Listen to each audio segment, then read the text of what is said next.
O ayan na mga kababayan, binalatan na ni VP Inday Sara ang ating pambansang palaka na si Lisa. Pinubaran na ng maskara ni VP Inday at sinabi na niya kung gaano kasama ang ugali nitong Lisa Marcos na ito na dati-rati pa pala mga kababayan.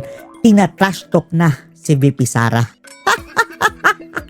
Marami na ang nagsumbong sa kanya na, Sara, yung asawa ni Bangag, tinatrash talk ka.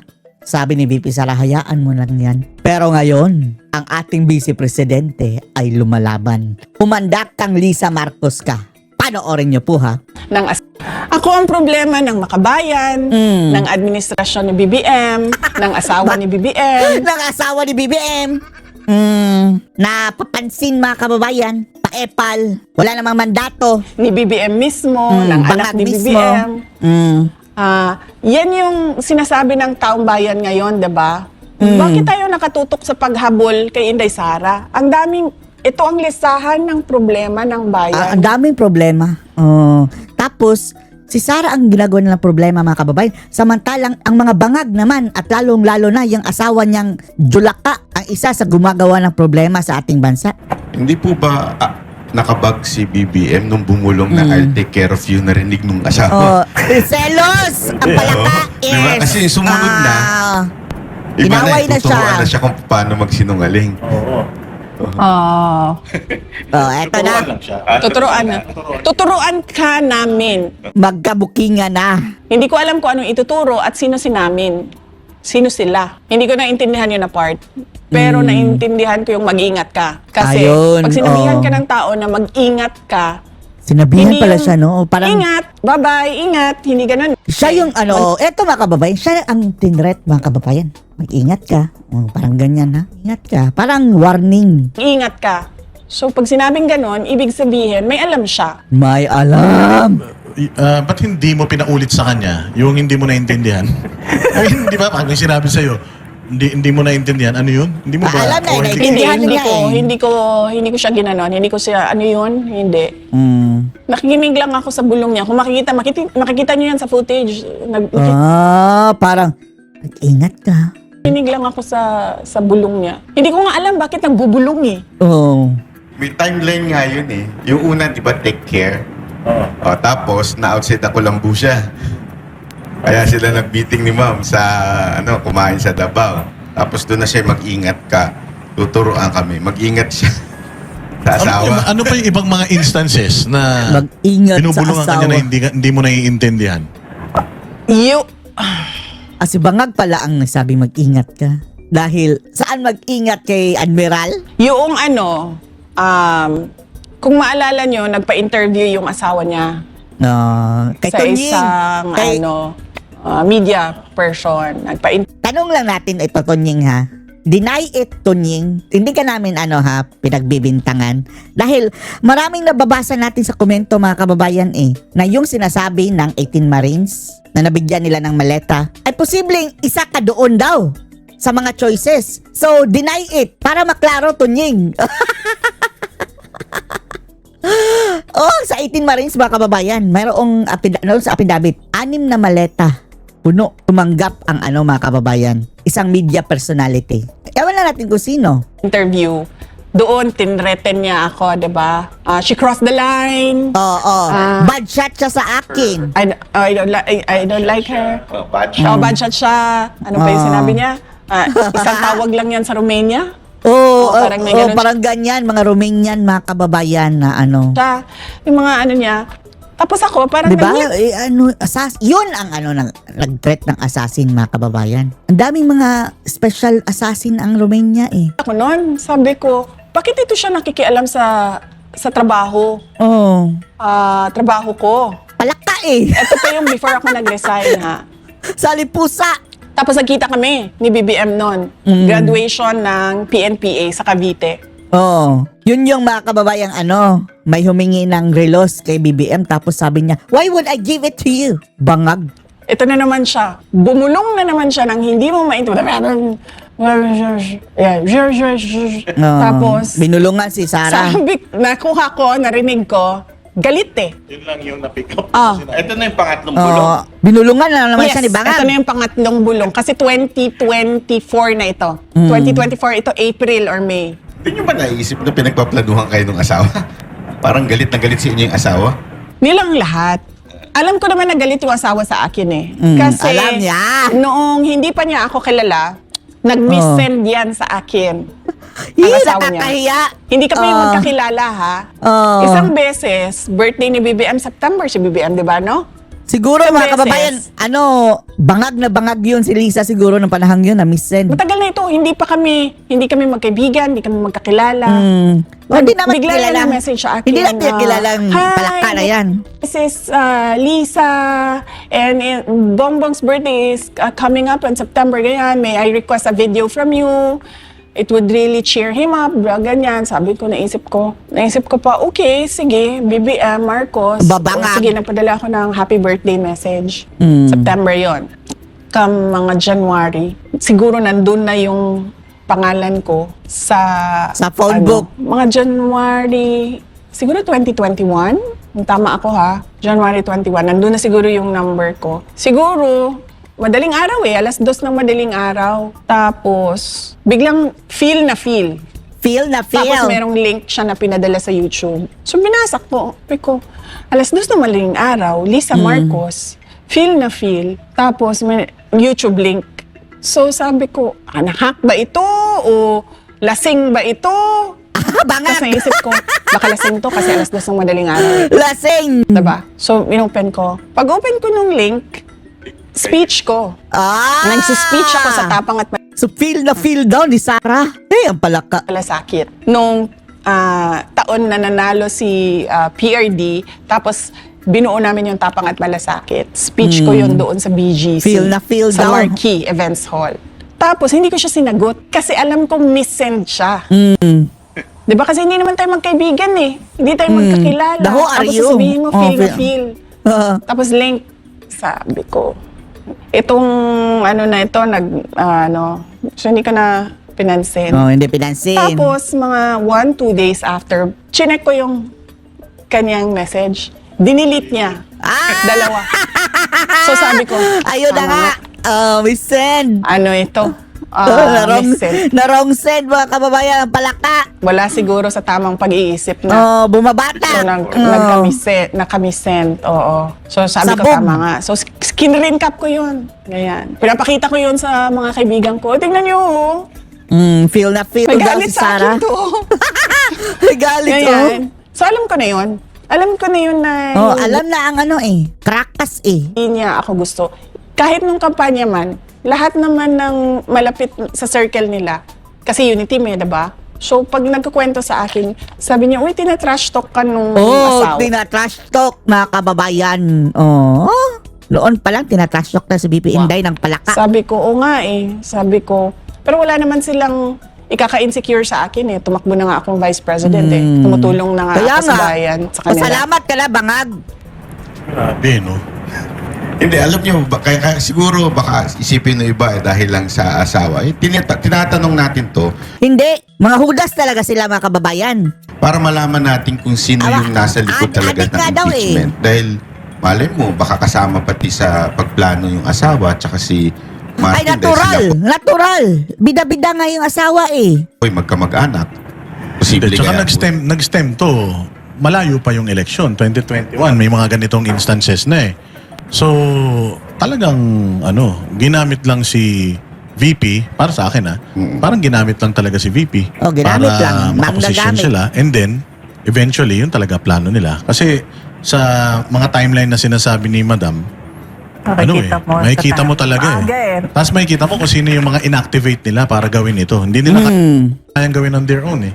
So, inactivate nila yung may galit sa inyo. Makabayan Black. Which Si is Dilima, pinalaya. Si Kerwin Espinosa, mga kababayan, pinalaya. Tapos, mukhang gagamitin at ang witness doon sa ICC. Makabayan, di ba? Oo. Nagsama-sama sila. Tsaka Tsaka Daglord. yung dilaw. Dilaw, Mga Yung yellow. Kasi yellow ang ngipin ni Bangag. Yellow pink. Ano bang dyan? Isa lang naman yan sila, diba? Yellow tsaka pink. Yellow tsaka red, pinaghalo. Naging pink. Oh, yung mga yellow pink, yan din yon. Kasi sa kanila yung nanggagaling yung brat. Brat, Galing yan sa- Bratinelia. Galing yan kay, yung pinsan ni Claire Castro na si Franz Castro. Convicted criminal. Yellow. Siraulo, galing yan sa yellow. Mm. Lustay, galing yan sa yellow. Inday China. Yung narrative na ganyan, Mga China. malalaman mo Confidential kung fund. kanino siya galing. Kasi makikita mo saan siya lumalabas sa internet eh. Oh. So galing siya sa Tapos, mayroon pa silang yung si Jiger daw, mga kababayan, na OpenAI na mismo, mga kababayan, ang nagbulgar nun, ha? OpenAI. Diyos ko, Lord. so ano yan? Makabayan, Dilawan, Pinklawan, BBM, administration, tapos lahat na Antay pink, Duterte. yellow, red. Dumadami yung kulay nila eh. Oh, isa lang kasi kulay niyan dati, mga kababayan. Tapos, nag-mutate. Pink, yellow, red eh. So yes, pink, yellow, red. Tapos meron Pink, pa yung yellow, isa red. eh. So, 4. May dalawang pinupukol sa inyo pagdating. Ay, actually 5. Sino pa? 5 yan. Oo. May dalawa pong pinupukol sa inyo pagdating sa issue na impeachment. One, yung paglustay. Ipaliwanag yung... Wala na yun. Ang pinaghuhugutan nila ngayon, mga kababayan, is yun daw threat. Pati na nga yung taga Cagayan de Oro, mga kababayan. Nakakahiya ka. Rupus, punyeta ka. Pati yung isang taga Cagayan. Ano ba kayo? Mga Cagayan, taga Cagayan, ilaglag nyo na yung si Rufus at saka yung Suan na Lordan daw, mga kababayan, bumoto eh. Parehong bumangag, mga kababayan, laban kay Sara. Po ba yung 11 days na ginastos nyo? At pangalawa yung... Diyos ko, Lord. Wala, hindi mo ba tapos yan? Piatos ba yun?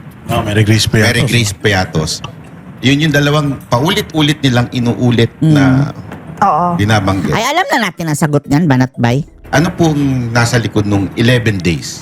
Oo. Normal yan sa lahat ng opisina ng Sila nga, ayuda nila 1 billion isang araw. gobyerno na nagbabayad ka. In fact, kung titingnan mo ang mga transaksyon sa gobyerno from Office of the President papunta sa municipal at city level, marami dyan na isang araw lang nagbabayad sila ng 100 million, 200 million. Kasi Dahil hindi lang naman yung isang araw na proyekto eh. Isang araw ka lang nagbayad. But for the whole, na yan, mga kababayan, for a long run. yun yung kontrata nila. Kailangan nila magbayad sa mga obligasyon nila. So, hindi nakakapagtataka na magbabayad ka. Pati si Vice Gandang Kabayo, mga kababayan, sali dyan sa kanilang fake news, propaganda. May lalabas talaga na pera. Kasi kailangan mo magbayad sa lahat ng mga obligasyon mo. Yun yung purpose ng funds eh. Yun yung purpose ng budget. Lahat ng project mo, lahat ng programa mo, kailangan yun ng pera, diba? So, meron yung mga procurement.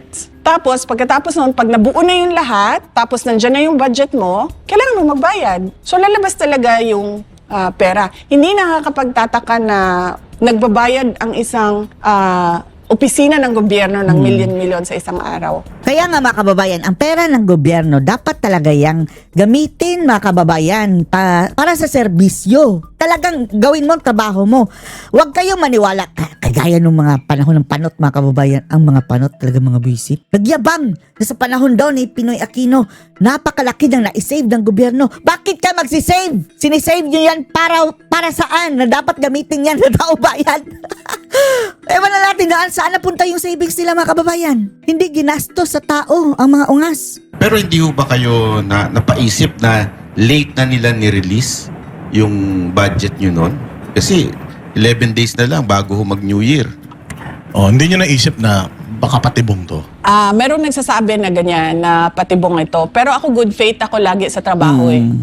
Good faith. August pa lang, kasi August pa lang, mayroon ng plano doon, mga kababayan. July, binubuo namin yung satellite offices. Kasi sa gobyerno, 'di ba? Parang tipong limited lagi yung budget.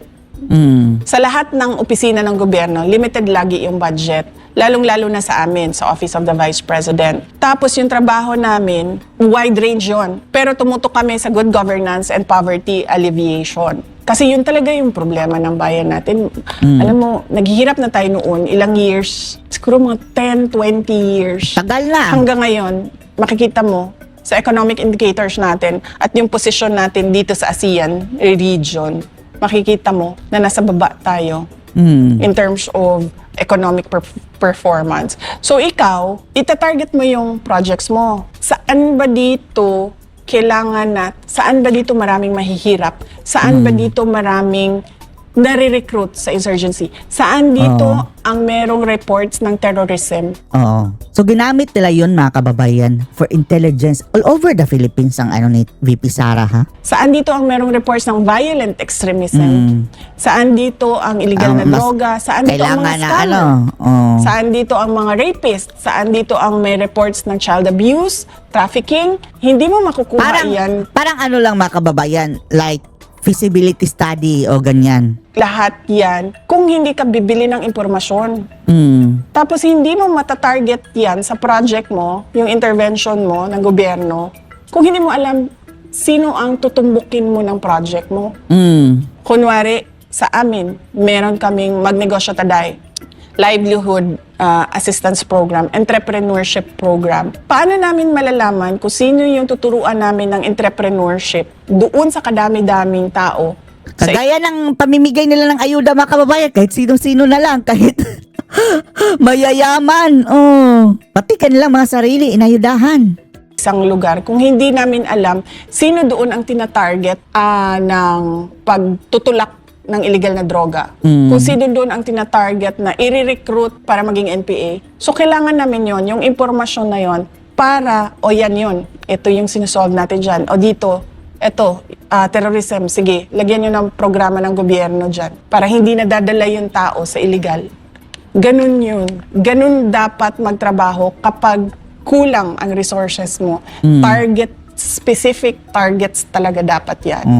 Hindi ka pwedeng, sige, itapon nyo yan dyan. O, kahit saan, maglagay tayo dito, kahit saan na projects. Pwede yan kapag marami kang pera. Pero kapag limited. Wala nang ano eh. Kagaya ng ayuda.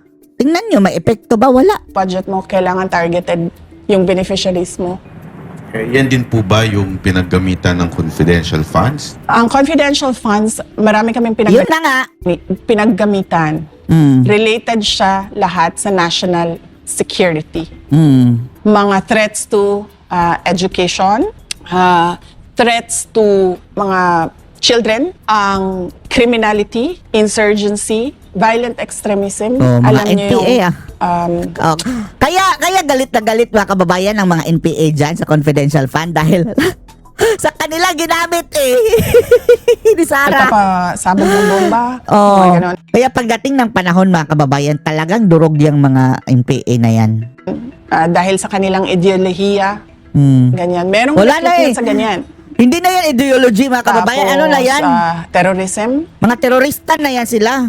So, madaming mga threat sa national security natin na kailangan yung project natin sumasagot doon. At hindi mo magagawa doon yun kung wala kang impormasyon kung sino ang highly vulnerable sa problema na yon. Si Mary Grace Piatos po ba ay totoong pangalan ng isang tao? Si Mary Grace Piatos ay masasagot doon sa impeachment trial. Oo. I-reserve mo na lang yan, Banat Bay, dahil hahanapan naman nila ng mga palusot na gawan-gawan na naman nila ng kwento. Ayaw siya pag-usapan ng defense team kasi binuunan nila yung defense. Sa Mapipreempt ang kanilang depensa. Mas mabuti ng isang sampalan na lang. confidential funds. So, Pero tayo na lang sasagot ang iyan, Banat Bay. Ang lahat ng mga iyan is lang yan. Mga code names. Hindi nga necessary tao yan mga kababayang iisa. Pwede yung mga kababayan, Operation Mary Grace Piatos o basta confidential matters. Alam yan ni Sara dahil alkalde siya dati mga kababayan eh. Sanay na sanay ang mga ganyan mga kababayan, mga alkalde dyan sa intelligence gathering. pinayagan lang sa akin na pag ikwento ay yung timeline at ipakita sa mga tao paano ba nag-develop itong impeachment kay Inday Sara. Yung Mary Grace Piatos at iba-iba pang nilang sinasabi, nandito din yun sa timeline natin, makikita ninyo, ay may sagot. Pero gusto ng mga abogado sumagot doon sa tamang venue dahil confidential funds protektado ng batas. Oo Hindi nga, ka basta-bastang kakasuhan ka nga mga kababayan kung sasabihin mo. Magda-divulge ka dyan. No, mayroong law. kasi nga sinasabi ko kanina sa discussion, ang confidential funds pinoprotektahan niya ang national security natin at yung buhay ng mga tao na merong impormasyon na makakasira ng seguridad ng bansa. So hindi po sa ayaw niyong sagutin ito, ngunit dahil may batas na hindi pwedeng sagutin ang laman ng confidential Yes, funds. may batas. In fact, madami sa kanila sa House of Representatives ang nag-violate Alam. nung batas na yon. And mako-compromise, VP, yung operations. Oh, posibleng Kapag, mamatay ang inilabas mga tong kababayan. Information na ito. Ang informant. Hindi lang yung operations, pero mako-compromise yung security sector ng gobyerno natin. Kasi mag-i-explain kami kung paano nag-ooperate ang intelligence operation ng gobyerno. Aroy, Makikita yan. Yan ang makikita- gusto malaman ng mga mga kababayan, mga NPA. Paano nila tayo natitiktikan? Tapos, sabi ni Tatay Digong na deeply infiltrated na niya ng gobyerno ang mga kababayan, yung NPA. So meaning, mayroon na siya mga mole doon, mga tao doon sa loob ng kilusan ng mga NPA yan, mga kababayan. Tapos, what if isa doon mga kababayan ay yung ginamit ni Sara ngayon sa mga code names? Malalaman nila, eto pala ang nagsusumbong sa amin. Kita ng NPA, makikita ng makabayan, kaya takot na takot ang makabayan sa confidential funds kasi alam nila na ginagamit yon para bumili ng impormasyon kung paano ginagawa yung recruitment, paano umaakyat sa bundok yung mga bata, Yan. mga ganon. Yan ang dapat tapusin mga Natatakot kababayan. silang mabuking. Pag sinabi ko umakit sa bundok, nagiging NPA. Oo. Tsaka parang kaya nila gustong malaman Tapusin na yung ano? kung saan napupunta, paano ba ginagamit, para malaman nila yung galawan, strategy ng Strategy. gobyerno, paano nag-gather ng intel sa kanila, and paano sila ino-operate. Para ibahin Tama na ba? nila.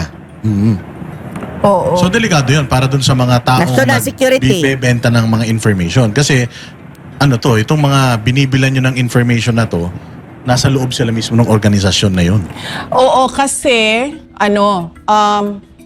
tulad ko, magkasama tayo, diba? Spy yun nila So mga pare-pareho kababayan. yung alam natin na impormasyon. So bakit ko pa bibilhin yung impormasyon mo? Alam ko na yun 'di ba? Kanino ba ang impormasyon na hindi ko alam? Doon sa mga illegal, doon sa kalaban, kumbaga, 'di ba? So doon ka bibili sa loob or doon sa mga nakapalibot sa kanila na hindi man directly involved pero may alam sa kung ano yung ginagawa nila. Hindi ka bibili ng impormasyon na alam mo na. Ang alam mo na. bibilhin mo na impormasyon Yung dyan, hindi mo alam. yung hindi mo alam na nandun sa loob. Kasi paano mo ba sila mahuli?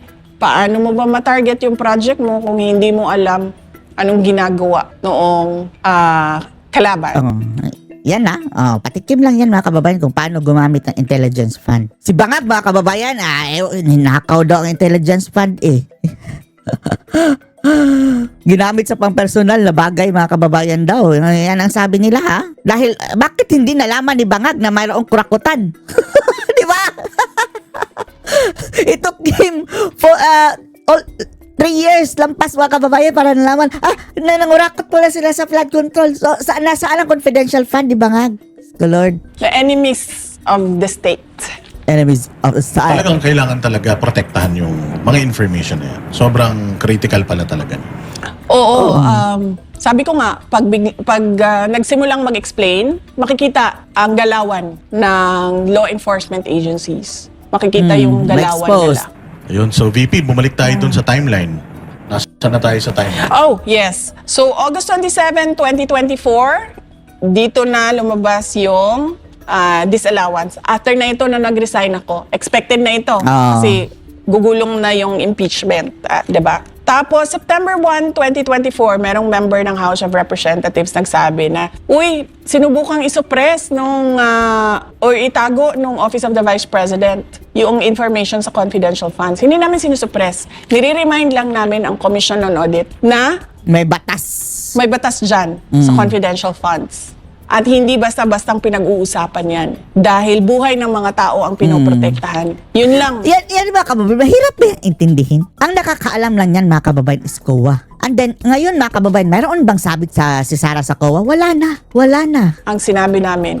Wala So, naman. as good as VP, dead yun yung ang reason confidential. bakit kinontempt nila yung inyong chief of staff, ano? Yes, kinontempt nila si Attorney Lopez Zulaika. dahil doon sa pag-resign ni Gloria Mercado sa Department of Education na sinabi ko sa kanila, wala namang pagbabasihan nung sumunod na hearing, sinabi ko sa kanila, wala namang pagbabasihan yung pagpaparesign nyo kasi ang tumatanggap ng resignation ng undersecretary ng lahat ng ahensya ng gobyerno ay president. Kasi ang appointing authority ng lahat ng USEC ay president. At hindi alam yun ng mga members of the House of Representatives. Dahil nung sinabi ko yon, natulala silang Natulala lahat. sa isang tabi. So sabi ko nga, di ba? Sabi ko, edi dapat ang kinontempt nyo si BBM. Kung kasi siya yung tumanggap ng Office of the President, yung tumanggap ng resignation eh. Hindi si Attorney Lopez. So, nakanganga silang lahat kasi hindi nila alam yon. Well, that goes to show kung anong klaseng mga members of the House of Representatives ang Stupid. binoboto natin. Mga estupido, mga gonggongers, Hindi nila alam kung sino ang mga appointing authority. mga jutang genemes. Tapos, September 1 yon. Nung buong September at October, makikita mo na, eto na, yung mga words na ginagamit nila para ipalabas na may katiwalian. September 18, isang congressman nagsabi, misuse of confidential Lustay talaga ang kanilang term. funds. Tapos, si Erwin Tulfo ha, sabi ni Erwin Tulfo, mountainous na daw mga kababayan, gabundok na ebidensya ng fund misuse daw ni Sara. Tapos, si Erwin Tulfo pala tumanggap ng maleta. Kakahiya ka, Tulfok. Shame, Tulfok. October 17, where did the 15 million go? Yan na. House flags, safe houses. Tapos makikita mo na, Sara needs psychological assessment. Oh, yan na, pinapalutang na nila mga kababayan na baliw na daw si Sara. Samantalang ang baliw ay Tapo. iyang mga bangag mga kababayan, lalong-lalo na kanyang yung mga palaka dyan. Tapos, ano sabi ko dito? Hindi kasi kayo nakakita pa ng tao na lumaban eh. Yung, wala akong pakialam kung ikakasira ko. Basta tatayuan ko yung Kaya daw niyang lumaban sa kanal. Oh, yan. tama. Hindi pa sila nakakita ng ganun eh. Kasi napapansin ko dyan sa loob ng House of Representatives, lahat yan, Tuta. areglo. Unang-una, tatakutin ka. Yan mga kababayan. Yan ang exciting. Pagdating kay Sara, wala talagang naaareglo. Pag hindi ka natakot, bibilhin ka.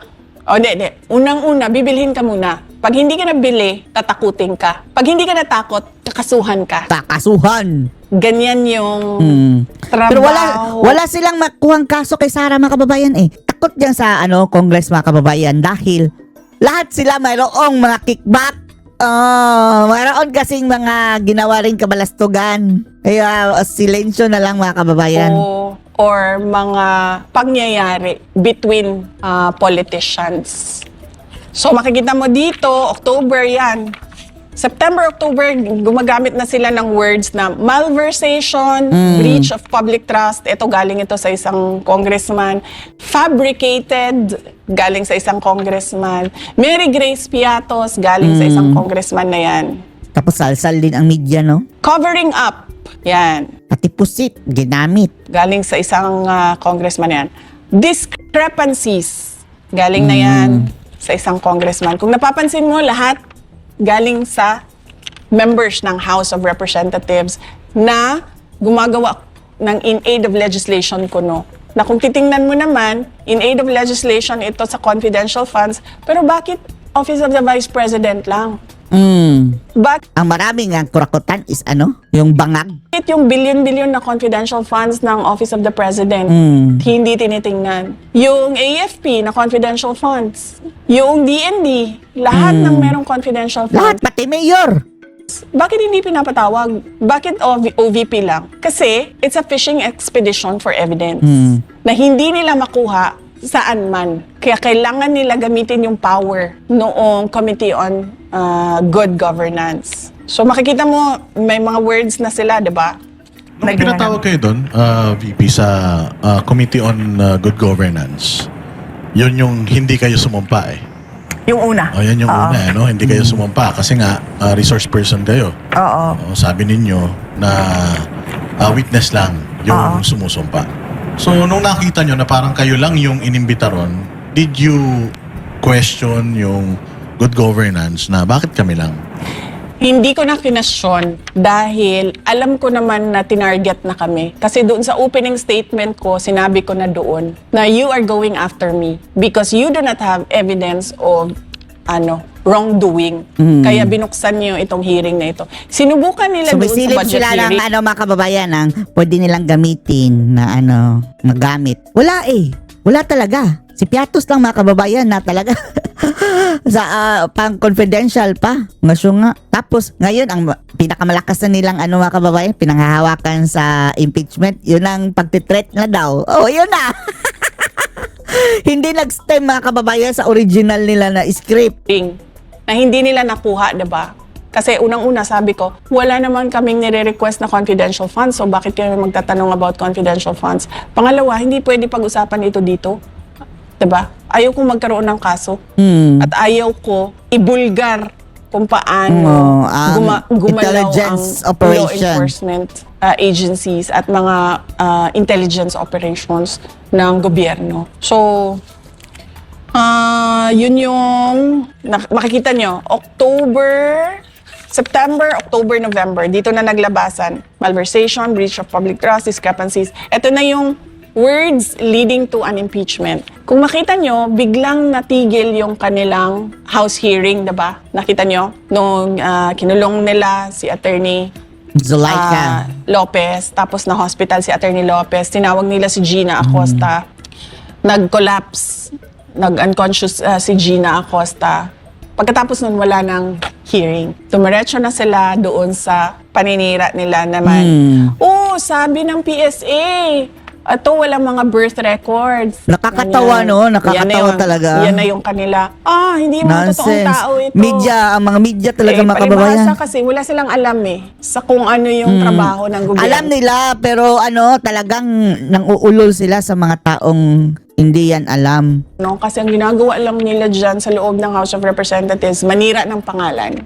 So, yun. Tapos, sumunod nun sa timeline, yung mga impeachment na. Yung nagkagulo, nagrumble nila na filing ng impeachment. Alam nyo, kaya umabot yun sa ilan? Tatlo, di ba? Kasi yung unang sinulat, basura. Basura siya. Wala siya at all any leg to stand on in any court. Yung sumunod na sinulat, basura pa rin. Yung pangatlong sinulat, Lalo na yun basura. yung kinorek na nila lahat. Basahin ninyo, yung tatlo. Actually, apat. Pang-apat yung lumusot eh. Dalawa ang lumusot, 4 ang i-final. Yes, 4, no? Oo. Kung babasahin ninyo, yung mga una, pangalawa, pangatlo, basura sila lahat. Hindi ko alam kung sino nagsulat. Gusto ko sabihin sa kanya, i-recruit mo ako magsusulat niyan. Papasok yan sa korte. Tapos, yung pang-4, yun na yung corrected copy ng lahat. Kilala ko kung sino, isa sa mga abogado na sumulat noon, na sinasabi ko nga kay Michael Poe, abogado ba ito? Tingnan mo naman itong sinulat niya. Pero syempre, ayoko sila tulungan. So eto na, gumalaw na yung mga abogado, hindi pwede yan kasi nag-antay kayo na maayos nyo yung impeachment complaint at yun yung pinasok ninyo. Ganito din naman nangyari ngayon diba? 4, 2 yung pumasok. Yung pang-4 doon, yun yung gusto nila kasi yun yung sinulat ng maayos. Yung 2 dyan, basura. Yung isa dyan, Parang hindi na grade nila 1 lang. papansinin yan. So, yun, December 2024 yon, diba? Ayan, may dagdag pa sila. December, tumuloy-tuloy pa pala sila. Faked. Sino nagsasabi ng faked? Sila lang din. Yung mga members lang din ng House of Representatives, walang ibang nagsasabi na fake yan. Sila lang. No birth records. Ngayon, hindi mo alam kung paano gumalaw ang intelligence operations Fund abuse. Yan. May mga ganyan na sila na words na parang binubuo na nila yung kanilang impeachment. Pagkatapos nun, meron na silang February 2025. Meron na sila. Mali ka pala, Boss Dada. Yung una pala itong impeachment. Yung sinabi ni Boss Dada na 4 is latest yung 2026 na Kailangan investigahan ang disallowance. Kasi pala, isasali nila yon. Yung disallowance na yon. Kailangan daw investigahan. Kahit hindi pa mga kababayan, as if House final na. must probe the Sara Duterte's 12.3 billion debt and disallowed expenditures. Na hindi nila naisip, mas maraming disallowance ang Office of the President, ha? So kung mag-i-impeach tayo, Bangag. iunahin nila ang Office of the President. Tapos, February 27, 2025, act swiftly on Sara Duterte impeachment, Catholic Bishops Conference of the Philippines. Ang problema pati yung mga Katoliko, nako, member pa man tayo dyan sa simbahan na yan mga kababayan. Nakakahiya mga kababayan ang ang kabuisitan. Pero pagdating sa aligasyon ng flood control involvement ni BBM, tahimik sila. Tahimik lang ang mga buisit. June 11, 2025, eto na. Dahil hindi nila alam saan sila lulugar, impeachment, kapafile na lang natin ang kaso. Lahat ng kaso na pwedeng i-file Ombudsman. natin. So nag-file sila. Grabe, panggigipit, Criminal at Babae admin pa si Sara cases. niyan, ha? Tapos, ginaganyan-ganyan nila? Eto na. September 29, 2025. Ito na yung privilege speech ni Senator Cheese Escudero na sinabi niya ang mastermind, si Martin Romualdez, at ginamit ang political capital ni BBM at ang promise ng for later release funds sa mga projects para pumirma ang mga congressman sa impeachment. So, yan yung buong timeline kung paano nila niluto ang impeachment. Yan na mga kababayan. Ano masasabi nyo dito? Post the comments below.